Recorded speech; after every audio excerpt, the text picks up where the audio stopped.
if you did get a chance to hear him speak today, this 10 minutes is probably not going to be enough, so at least maybe we'll refer you to his tipping point sites, which are wonderful, provocative reading. And so let me ask you the first question is, have this term tipping point been abused and misused?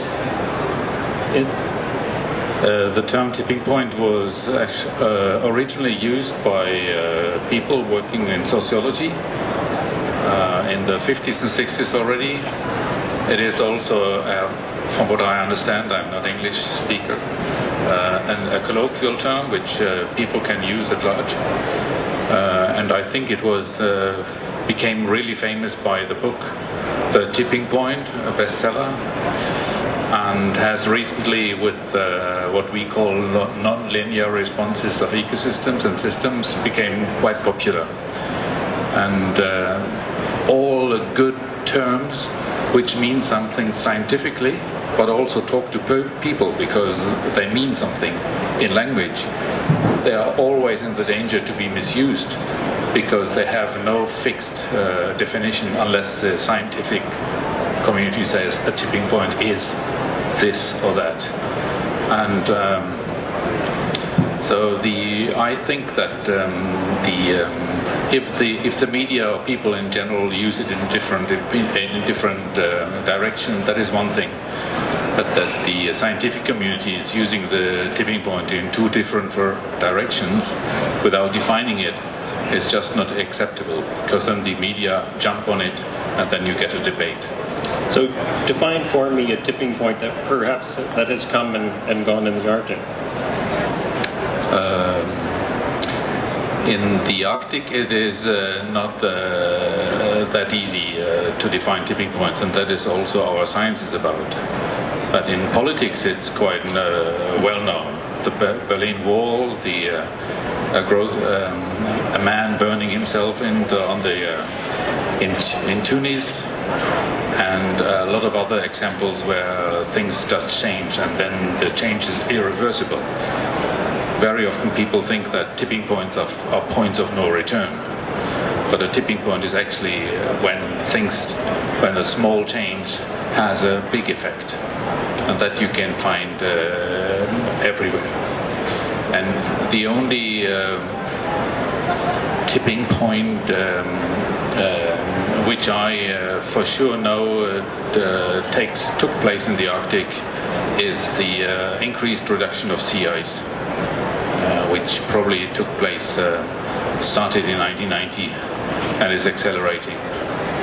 And that will result in that what we call the multi-year sea ice will disappear at the day the North Pole will become free of summer sea ice. And that will mean a big change with regard to biodiversity and organisms that can live on this particular multi-year sea ice in the Arctic. Have we tried yet to quantify the number of identifiable changes that we have seen in the Arctic at this point? There is a difficulty in the Arctic, and that is that the Cold War blocked really international cooperation in the Arctic.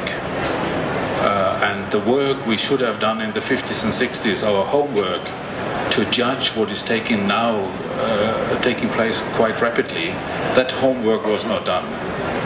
So we do our homework when the change is on the way already. So the scientists are hanging behind, and therefore we have too few time series, too few models to compare things how they should be and now, and so on. So you're asking for how many tipping points there might be.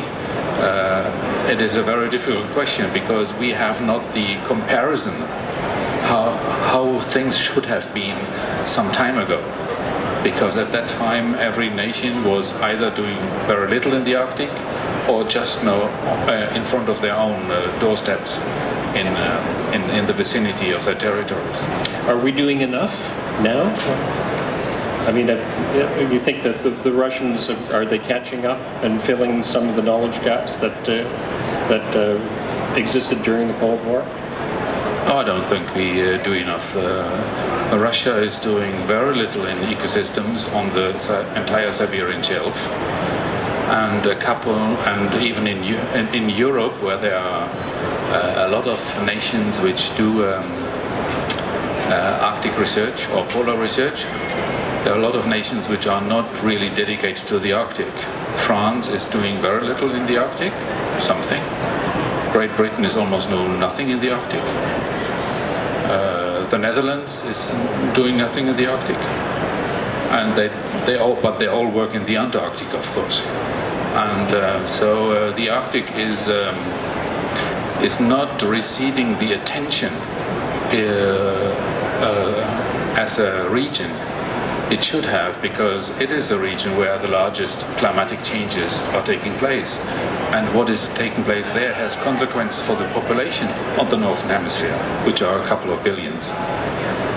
And that political argument is not enough to convince nations to support more science in the Arctic. I think this is I have never really understood, because science is paid by people, should be for people. So why is the life of people of the Northern Hemisphere not reflected in Arctic research? And I'm not talking about Norway or Canada or Greenland and so on. I'm talking about a couple of other nations which also belong to the Northern Hemisphere. You've been at this for a long time. Let me just ask you to go back, say, 20, 25 years. Could you have envisioned that things would have changed as quickly as they are now? No. There's no way that you, back in the 80s, mid-80s, when I started with Arctic research, I don't think that we could foresee that. And let me tell you that in the mid-80s we thought that the polar ocean was the most stable ocean of the world. Nothing was going to happen there. And it's just because we had not worked there. Also before climate change, it was probably the most variable ocean of the world, relatively speaking.